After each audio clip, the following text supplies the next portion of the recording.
In my Structural Engineering Made Simple series, today I would like to talk about design of reinforced concrete flat slabs.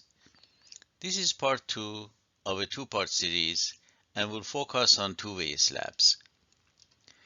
Please take a moment and read the disclaimer at the bottom of this slide before we continue.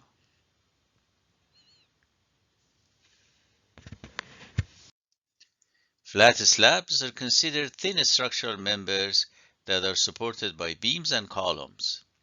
Depending on their two main longitudinal and lateral dimensions, they are classified as either one-way or two-way slabs.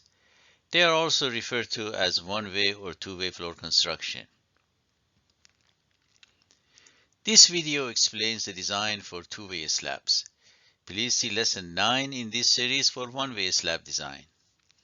The procedure explained in this video covers cases with nearly equal panels, with or without H-beams, without openings, and under uniformly distributed floor gravity loads, made up of dead load and live loads only. In general, the process includes selecting an appropriate thickness for the slab, determining the moment transfer to the slab, beams, columns, and supporting walls, designing for reinforcement for the slab in the two directions and detailing the reinforcement, and finally designing for shear resistance requirements. These are the pertinent references used in the preparation of this video. The ratio of the longer dimension L2 to the shorter one L1 is called the aspect ratio and is used in the designation of one-way versus two-way slabs. This figure shows the configuration of a flat slab used in a floor system. Notice that the reinforcement is in both directions, and in the direction of L1 the spacing of the bars is S1. In the L2 direction the spacing of the bars is S2.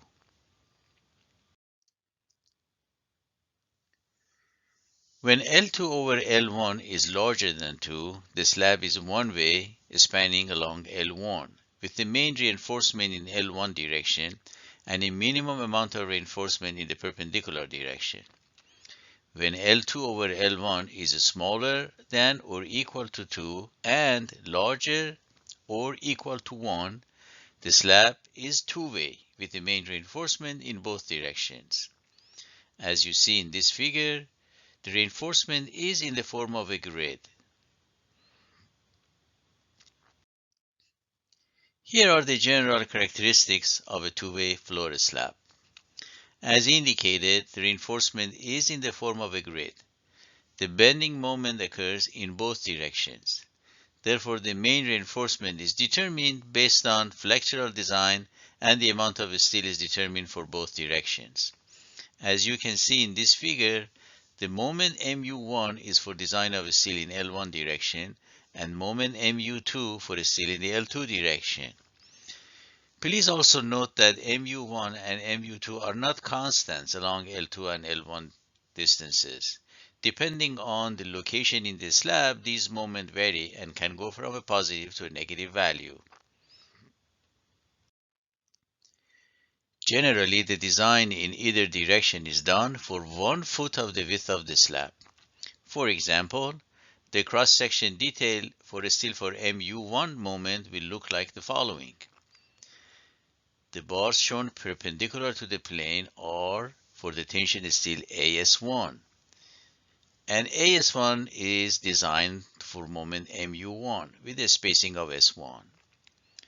The bar shown horizontally is for AS2, which is designed for the moment MU2 with the spacing of the bars as S2.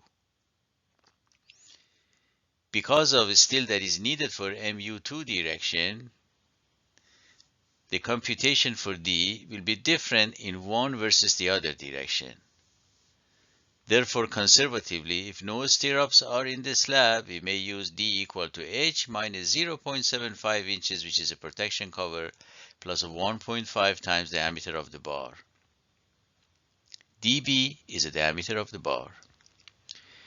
Depending on its thickness, the slab may be made up of one grade alternatively placed at the top and bottom in places of negative and positive moments, or two separate grades. Here are some examples of reinforcement placement in a two-way slab, with beams spanning between supports. In this detail, as you can see, the grade is alternating going from the bottom to the top.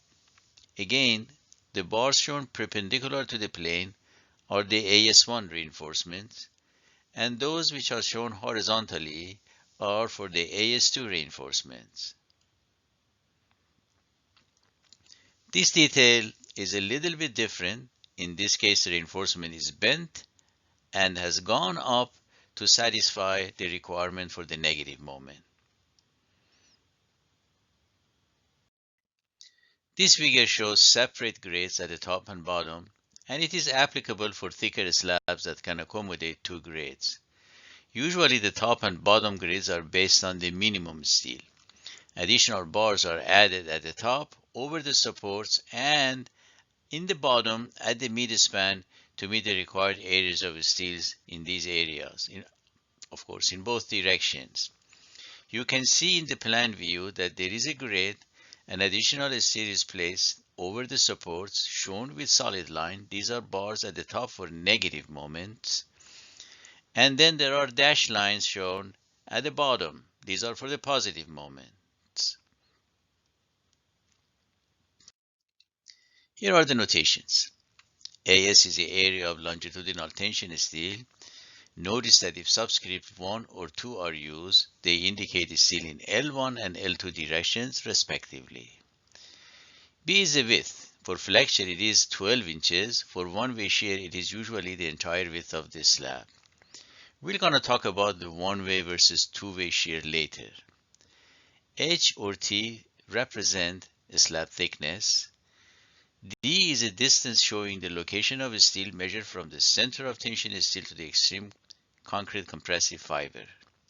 It is also called the effective depth of the cross section. F prime sub C and Fy are the concrete compressive strength and steel yield strength in PSI. Mn is a nominal bending moment resistance. Mu is a factored applied moment. S is the spacing of reinforcing bars. V sub C is a nominal shear resistance of the plain concrete section. V sub U is a factored applied shear force.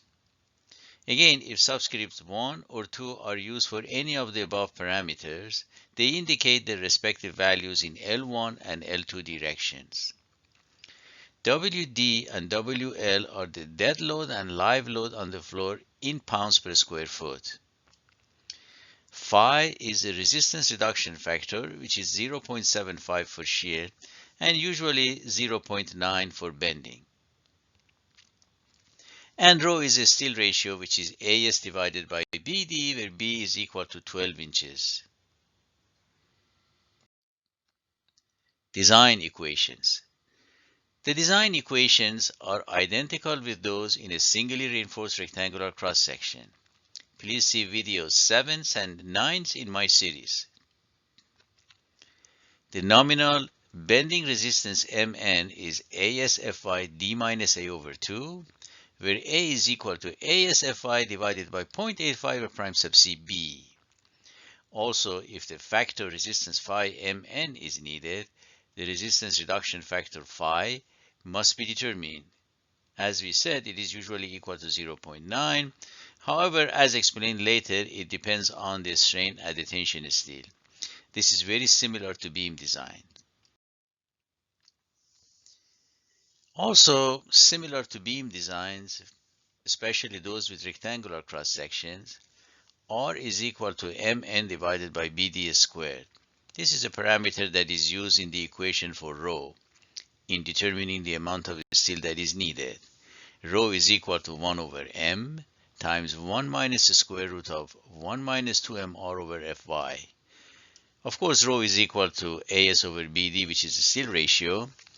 The parameter M is equal to Fy divided by 0.85 prime sub C. We use pounds and inches in these equations. The value of resistance reduction factor is usually equal to 0.9. However, in general, it is found based on the strain at the location of the tension steel, and that strain is shown with epsilon t. When epsilon t is less than or equal to 0.002, phi has its smallest value, which is 0.65. When epsilon t is larger or equal to 0.005, phi has its largest value, which is 0.9. For all the values in between, we use that middle equation.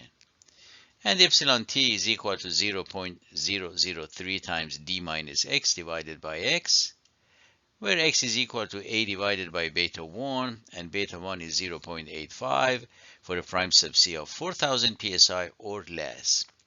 For every 1000 psi above the 4000 psi limit, beta 1 is reduced by 0.05. However, the smallest possible value for beta 1 is 0.65. Design requirements. Design requirements listed here are especially those that are different from beam design. Number 1, the protection cover is 0.75 inches for floor slabs.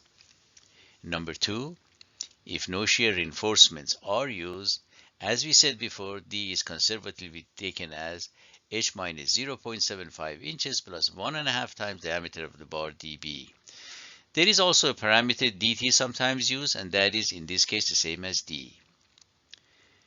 The ACI code allows us to use the average of D in the two directions for design of reinforcement. If shear reinforcements are used, then the equation for D will include the diameter of the stirrup and therefore will result in a smaller value for D. This detail shows how we can compute D in terms of H and diameter of the bar. Number 3. The minimum slab thickness depends on the type of steel used in terms of Fi, whether there are interior beams spanning between supports, if the floor includes drop panels, if there is an edge beam, and whether a panel is interior or exterior. The procedure in computing the minimum thickness is specified in Chapter 8 of ACI 2014. For example, for a simple case of identical panels without drop panels, and without beams spanning between supports, without edge beams, and with Fy equal to 60,000 psi, the minimum thickness is Ln divided by 30 and 5 inches for an exterior panel, Ln divided by 33 and 5 inches for an interior panel. When edge beams are used, the limits are Ln over 33 and 5 inches for an exterior panel. The parameter Ln is called the clear span. For example, when we are working in the L1 direction, Ln would be equal to L1 minus C1, where C1 is a dimension of the column in L1 direction. Number 4, because 1 foot of the width is used, all quantities used in design are per foot values. Here are the units used. For factored applied moment mu and nominal bending resistance Mn, the unit is foot-pounds per foot. For the area of the tension steel As, the unit is square inches per foot, and so on. Number 5. In design drawings, the steel bars are designated in terms of their spacing. For example, the steel may look like this. Number 4 at 6.5 inches on centers. It is a good idea to select the bar size first and then do the calculations for determining the required steel ratio ρ and the required area of steel As. Number 6. The minimum amount of steel must be satisfied for both directions. As minimum is 0.002 times BH if Fy is less than or equal to 60,000 psi. If Fy is larger than 60,000 psi, then As minimum is taken as a larger of 0.0014 BH and 0.0018 times 60,000 divided by Fy BH and Fy is in PSI. Per ACI, where minimum steel is needed, this minimum reinforcement should be placed as close as practicable to the face of the concrete in tension due to applied loads. Also note that the alternative minimum steel used in beam design, which is 4/3 of required AS, is not acceptable for a slab design. Number 7. Bar spacing S cannot exceed 2 times H and 18 inches in critical sections and 3 times H and 18 inches elsewhere. For example, for the negative moment, when we design reinforcement, the critical section would be at the face of the column. Minimum spacing in horizontal direction is the larger of 1 inch, diameter of the bar, and 4/3 of the aggregate size. A convenient equation for determining bar spacing is S is equal to 12 inches multiplied by AB divided by required area of steel, where A sub B is the cross-sectional area of the bar size selected. For example, if number 4 bars are used for the design, and each number 4 has an area equal to 0.2 square inches, and let's say the required area of steel by calculation is 0.15 square inches per foot, the spacing will be S equal to 12 times 0.2 divided by 0.5, 0.15 that is, and the answer is 16 inches. So the spacing cannot exceed 16 inches in this example. Number 8. There are 2 types of shear effects in two-way slabs. These are one-way shear and two-way shear, which is sometimes also called the punching action. For one-way shear, the factor shear force for design VU is computed at the critical section for shear. The critical section is at the D from face of the support if the following conditions are met. The reaction in the direction of applied shear produces compression at the end of the slab. Loads apply at or near the top surface of the slab. No concentrated load is applied within D from face of the support. If the slab is integrally built with the support, VU can be computed at the face of the support instead of D from the face of the support. For two-way shear, the factored shear VU is identical with the factored column or concentrated load, and the critical section is at the distance D over 2 from periphery of the loaded area.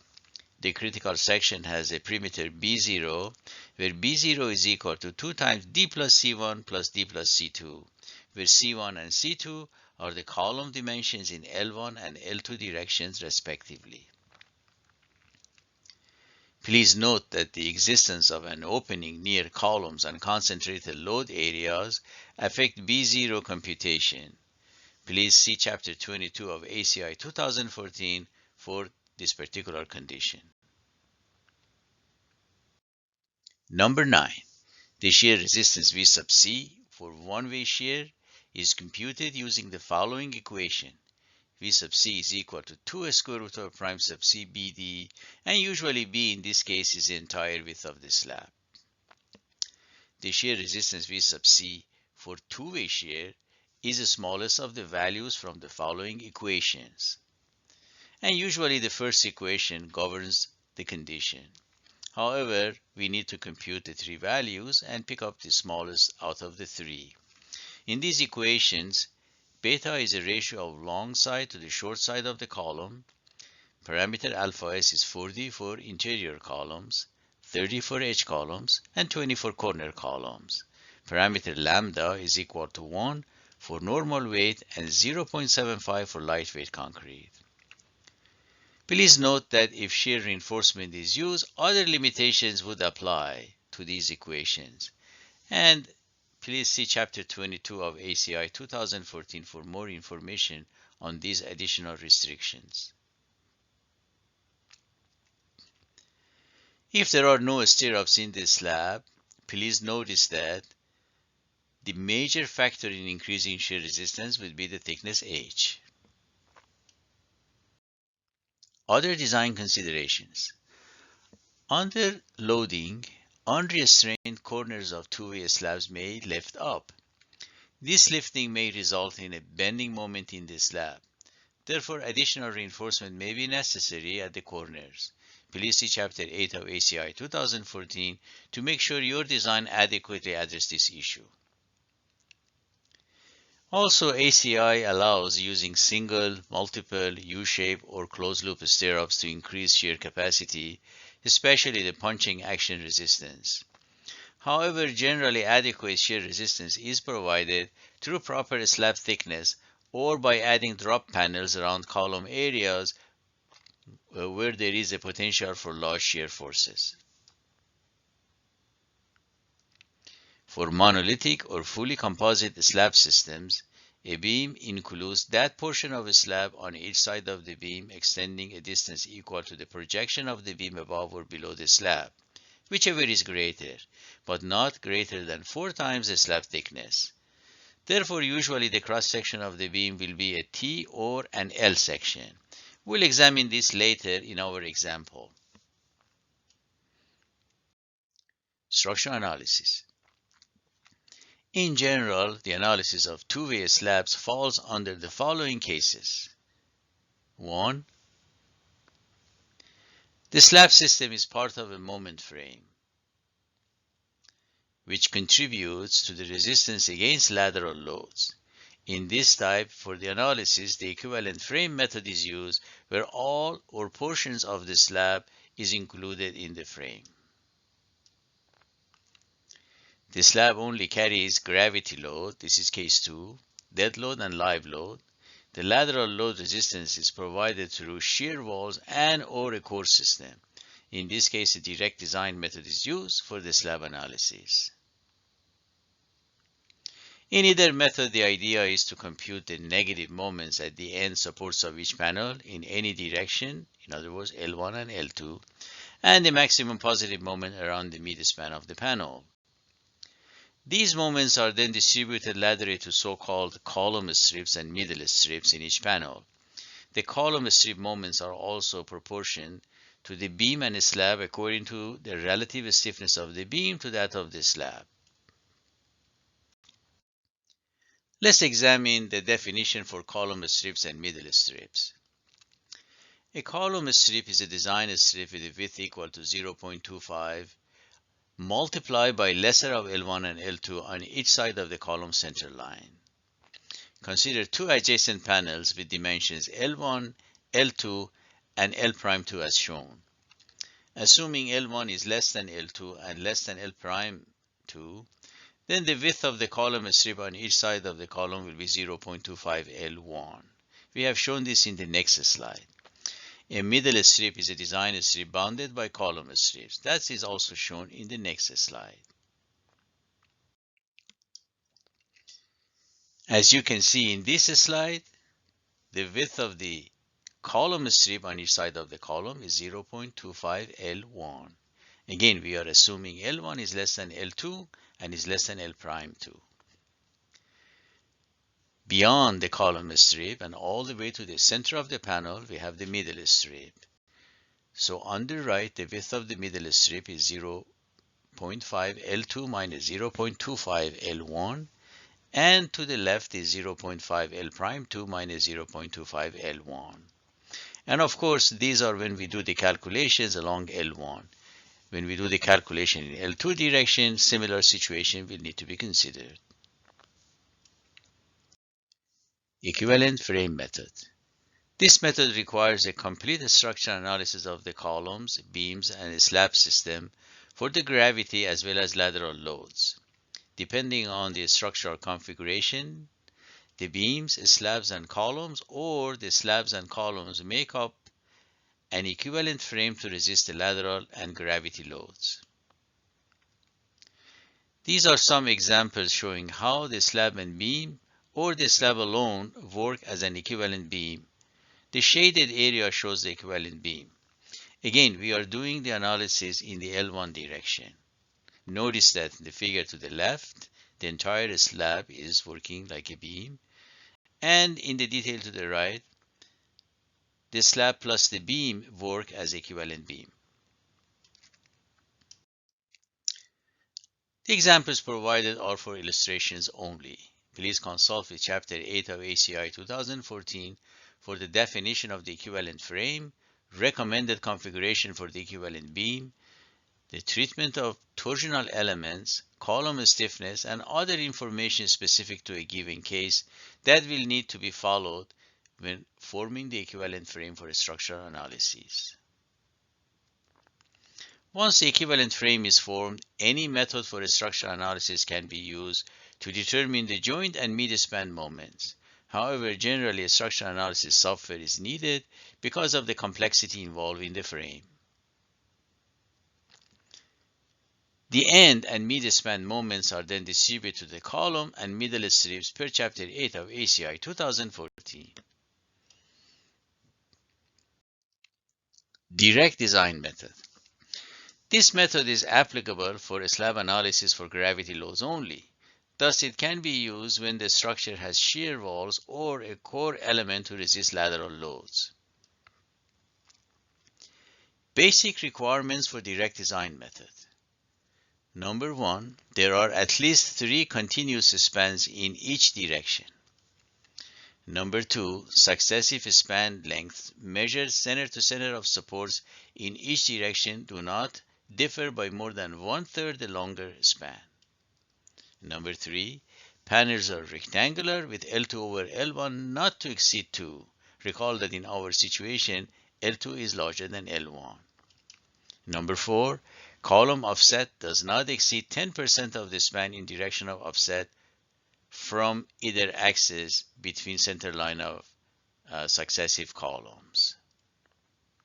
Number 5, all loads are due to gravity only and uniformly distributed over an entire panel. Number 6, the ratio of live load to dead load is less than 2. There is also a number 7 requirements, and that is for a panel with beams between supports. The ratio of alpha F1 L2 squared divided by alpha F2 L1 squared needs to be between 5 and 0.2, where alpha F1 and alpha F2 are calculated through the equation alpha F equal to ECBIB divided by ECSIS.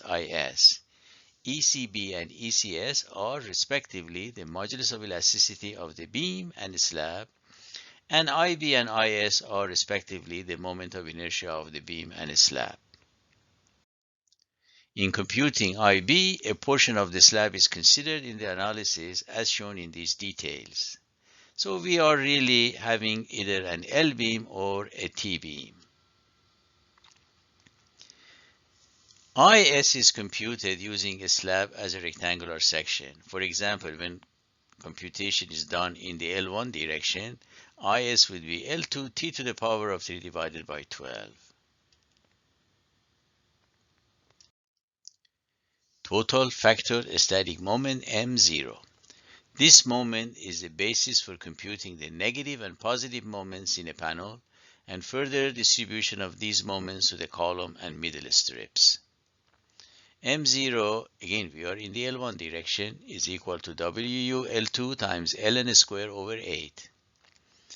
WU is a factored floor load, which is 1.2 times WD plus 1.6 WL, and ln is a clear span in the L1 direction.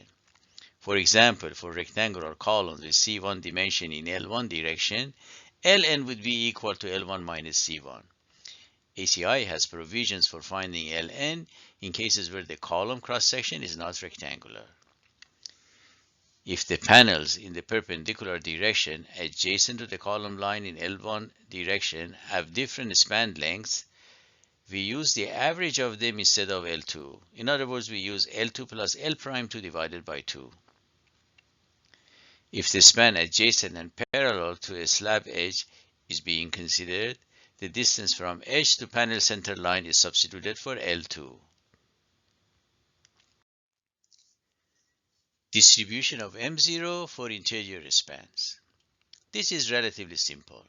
For an interior span, the negative moment is 65% of M0, the positive moment is 35% of M0. distribution of M0 for end spans, however, requires additional calculations. And it all depends on the conditions, whether there are beams in between supports or there are edge beams. This table shows three values for the moment. These moments are interior negative moment, positive moment, and exterior negative moment. Different conditions are specified in there. For example, let's look at a slab without beams between interior supports, and the case of without having any edge beam, which is sometimes called spandrel beams. And let's say we are looking at the exterior negative moment. The answer will be 0.26 M0. Now let's look at an exterior edge unrestrained. In other words, the slab is freely sitting on a wall or a column. Certainly the exterior negative moment in that case will be equal to 0. ACI has also provisions for the unbalanced negative moments that transfer to a support from two adjacent panels of different span lengths, and also in regard to the edge moment that imposes torsion on edges of slabs and supporting structural components. Now let's look at distribution of those moments to column strip. The distribution of moments to the column strip depends on the ratio L2 over L1 and the relative stiffness of the beam to the slab and the relative torsional stiffness of the edge beam, if of course one exists, to the flexural stiffness of the slab. The corresponding tables for the fraction of MU moments that go to the column strip are provided next. So this is for the case of interior span for column strip.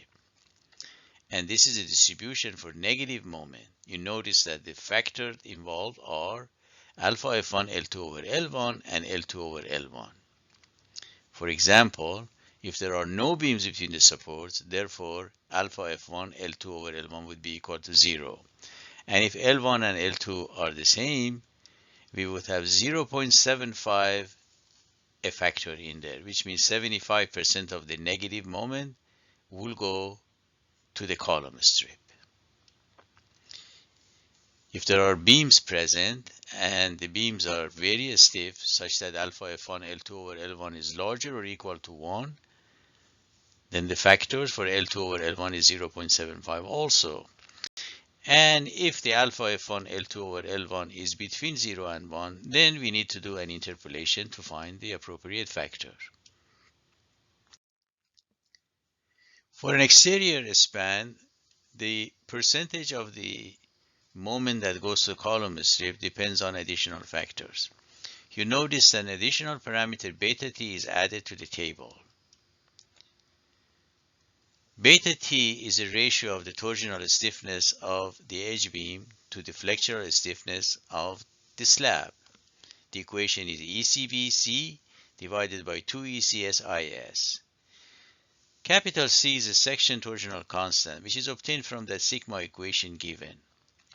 For computing C in L and T sections, we divide the section into several rectangular segments of dimensions x and y, where x is a smaller dimension. And we find C as a sum for these segments. If more than one possibility exists in dividing the section, compute C for all options, and we use the maximum C in computing beta t. Also notice that because of beta t, we may have to do the interpolation twice. For example, if alpha F1 L2 over L1 is between 0 and 1, by interpolation we can develop an extra line in there for all the values of L2 over L1, and then do another interpolation to go down and figure out what would be the right ratio for the beta t value.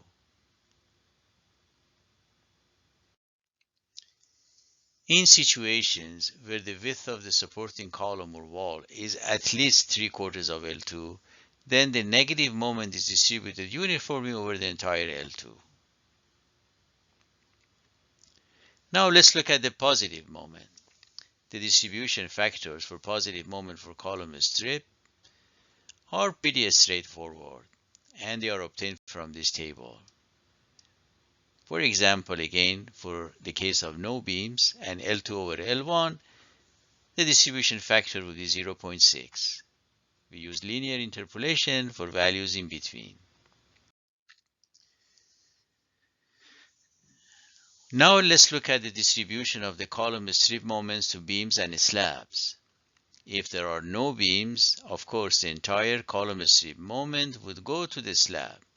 However, if beams are present, we need to find out what portion of the column strip moment goes to the beam.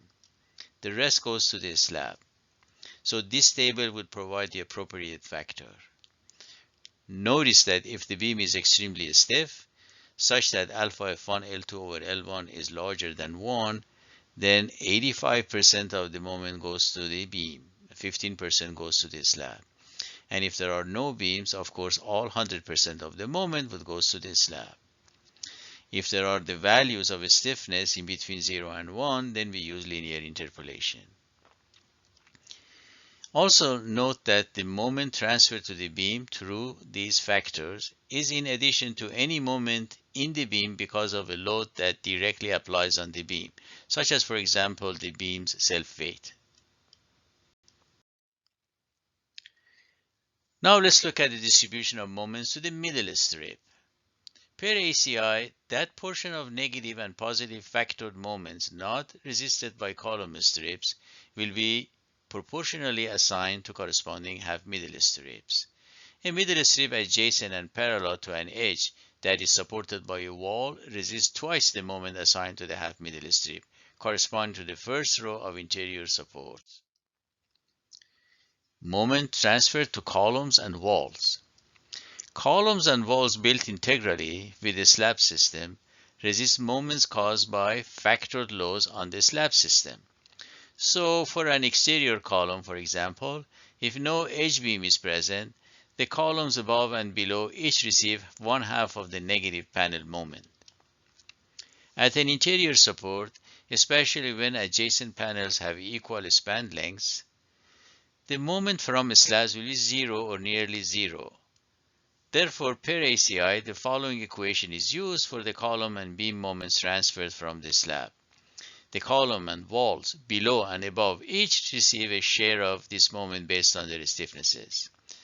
The equation is as follows. MSC is equal to 0.07 multiplied by WDU plus 0.5 WLU times L2 multiplied by ln squared minus W prime du L prime 2 times L prime n squared. In this equation, WDU is a factor dead load, which is 1.2 times the dead load WD, and WLU is a factor live load, which is 1.6 times WL. The two adjacent panels are designated by L2 and Ln and L prime 2 and L prime n, with the corresponding floor load designated the same way. The values with the prime superscript refer to the panel with shorter dimensions. If, for example, there are identical columns above and below the slab, since the stiffnesses will be the same, 1/2 of MSC will go to each column. ACI also has specific requirements for the minimum percentage of moment that needs to be transferred through flexure. For each column, the minimum moment is 0.3 M0. Shear forces. The tributary area for factored shear computation is shown in this figure. When beams are present, the portion of shear that goes to a beam is obtained from the table below. Let's examine this table. If the beam is extremely stiff, in other words, alpha F1 L2 over L1 is larger than 1, then all of the shear would go to the beam. That's why the factor is 1. If there are no beams, of course, all of the shear goes to the slab. For in-between values, we need to do an interpolation. This beam shear is in addition to shear from any other load applied directly on the beam, such as, for example, the self-weight of the beam. Per ACI, calculation of required slab shear strength is done based on the assumption that load is distributed to supporting beams. Shear resistance to meet the total VU occurring on a panel will need to be provided. Let's look at an example. We have a floor system made up of a 7-inch thick slab and columns only. However, there is a spandrel beam as shown in the figure. This is a typical floor in a 5-story building. Let's say, for example, it's in the second level. The spandrel beam is 8 by 21 inches when the 21-inch height includes the 7-inch thickness of the slab. The panels are identical. L1 is the same as L2 is equal to 20 feet, and all columns are identical with C1 equal to C2 equal to 24 inches. The live load is 88.5 pounds per square foot. The superimposed dead load is 50 pounds per square foot. So this excludes self-weight. We need to compute the self-weight of the slab. There are 3 panels in L1 and 10 panels in the L2 direction. In this example, we do calculations along L1 direction. F prime sub C is 4,000, Fy is 60,000 psi, therefore the factor M is 60,000 divided by 0.85 by 4,000, which is 17.647. Let's check the adequacy of the slab thickness first. In the L1 direction, Ln is equal to 18 feet. Per ACI chapter 8, therefore the thickness has to be at least Ln over 33 and 5 inches. Ln is equal to 18, so we come up with 6.5 inches. Certainly the thickness 7 is adequate. Now we need to find the self-weight of the slab. The self-weight of the slab is 7 inches divided by 12 to convert it into feet, multiplied by 150, which is the density of concrete in pounds per cubic foot. We get 87.5 pounds per square foot. Therefore, WD total is 137.5 pounds per square foot. Let's check the basic requirements for direct design method. Are there at least 3 continuous spans in each direction? The answer is yes. Do successive span lengths measure center to center of supports in each direction differ by no more than 1/3 the longer span? The answer is yes, because L1 is the same as L2 anyway. Are panels rectangular with L2 over L1 not to exceed 2? Yes, because L2 over L1 is 1. Does column offset within 10% of the span in direction of offset? The answer is yes. There are no offsets anyway. Are all loads due to gravity only and uniformly distributed over an entire panel? Yes. Is LL over DL less than 2? Let's examine that. LL over DL is actually 0.64. Yes, it is smaller than 2. Now let's look at the width of column and middle strip. Column strip width is 0.25 times 20, which is 5 feet on each side of the column. Therefore, the middle strip is 5 feet on each side beyond the column strip, going from the column strip to the center of the panel. Let's compute the total factor static moment M0. WDU is 1.2 times WD, which is 165 pounds per square foot. WLU, the factor live load, is 141.6. Adding the two, we get WU of 306.6 pounds per square foot. And then we plug those in the equation for M0. We come up with 248,346 foot-pounds. We will carry out all computations in terms of M0 and apply the value of M0 way at the end. Let's look at the moments for an interior span. The negative moment is 65% of M0, positive moment is 35% of M0. And let's look at the column strip moments for an interior span. Because there are no beams, the relative stiffness factor is 0. And if you look at the table that we gave before for an L2 over L1 equal to 1 and alpha F1 L2 over L1 of 0, we have a factor 0.75, which means the negative moment going to the column strip is 0.75 times 0.65, which is 0.4875 M0. Now let's look at the positive moment. We have the table shown again, and for the conditions we just explained, the factor is 0.6. And remember that the positive moment is 0.35 m0. Therefore, we multiply it by 0.6. We have 0.21 m0 going to the column strip. How about middle strips for an interior span? Remember, whatever is not to the column strip goes to the middle strip. So for the negative moment, we have 0.65, which was the total, minus 0.4875 that goes to the column strip. The answer is 0.1625 m0 that goes to the middle strip. We repeat the calculation for positive moment and we find out the 0.14 m0 goes to the middle strip for the positive moment. Now let's look at an exterior span. For that, we need to find the end moments first. We also need to compute the parameter C, if you remember, that's the torsional constant, and through the equation which we gave before, and that is equation. So let's figure out that what is the configuration for the spandrel beam. We use a portion of the slab in there, as shown in this figure. The dimensions are given. There are two possibilities dividing this section into rectangular segments. And when we do the calculation of C, for one possibility we have 3540.3. For the other one we have 3820.3. Of course, we pick up the maximum value for C. Now, the moment of inertia for this slab, which has a 20 feet of width, is equal to 6,860. Because the concrete is the same for the slab and the edge beam, therefore beta T would be simply equal to C divided by 2IS. The answer is 0.278. Now let's look at our table.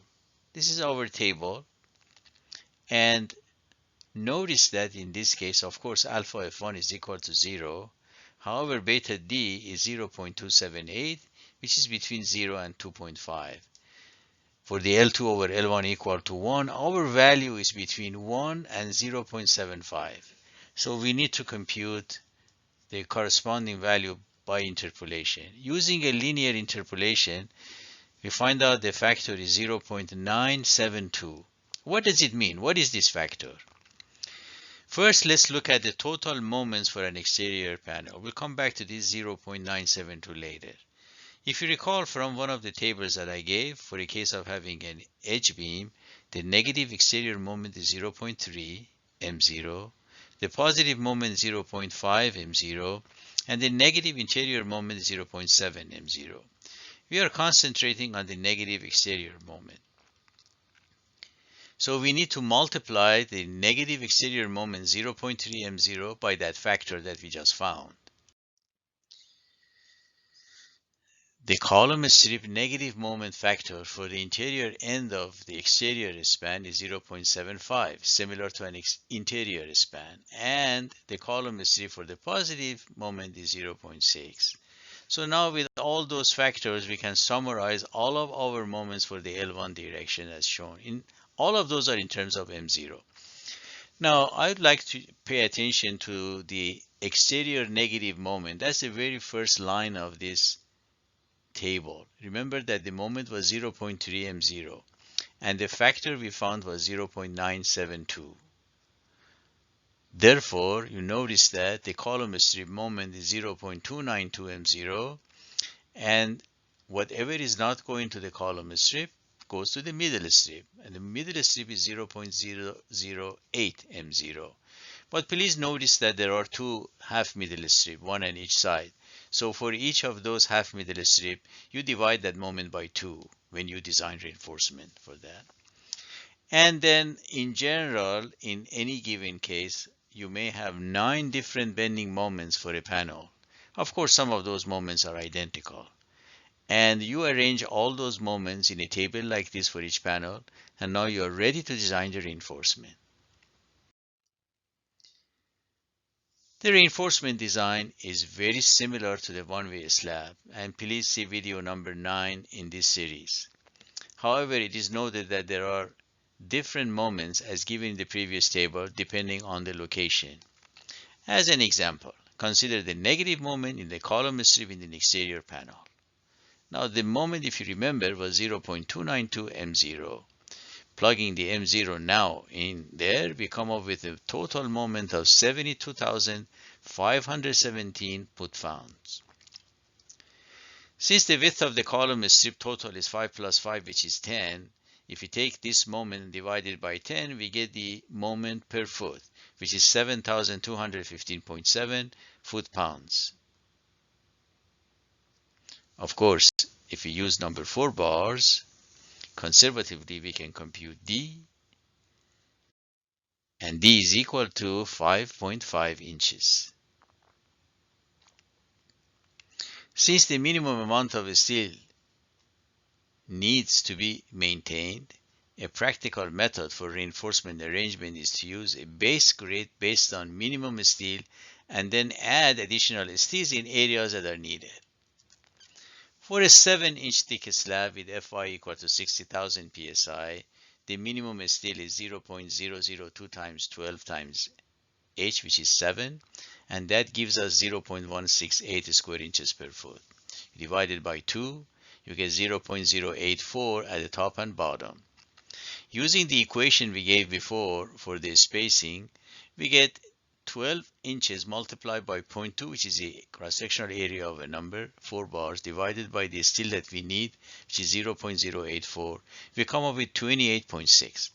Of course, notice that this is larger than 3 times H and 18 inches. So we cannot use that 28.6. We have to use something which is smaller and corresponding to those limits. 18 inches is the one we use. So we recommend using a grid 18 inches by 18 inches number 4 at the top and bottom. Now we compute how much additional steel we need at the top and at the support area for the negative moment of the column strip. Required Mn is Mu divided by 5, which is 7,251.7. We divide it by 0.9 and we get 8,057.5 foot-pounds per foot. And then we use the usual equations. We use R. Remember that we need to use inches and pounds. So R is equal to 266.4 psi. We plug it into equation for rho, and we get the needed steel ratio as 0.0046. Required area of steel is 0.0046 times 12 times 5.5, which is 0.306 square inches per foot. But remember that they are already number 4 at 18 inches. So let's add 2 additional number 4 in between. Therefore, the total bars will be number 4 at 6 inches on centers. And we can figure out how much steel now is available. So 12 inches divided by 6 inches multiplied by 0.2, which is a cross-sectional area of a number 4. So now we have 0.4 square inches per foot, which is larger than what the calculation shows. So we are okay.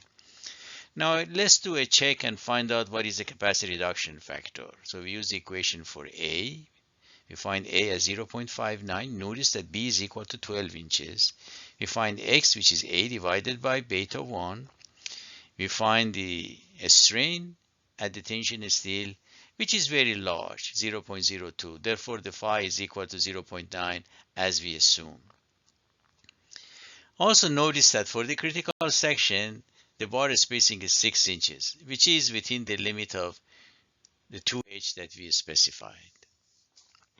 Now, as a last check, we also compute how much capacity we have, and that is phi Mn.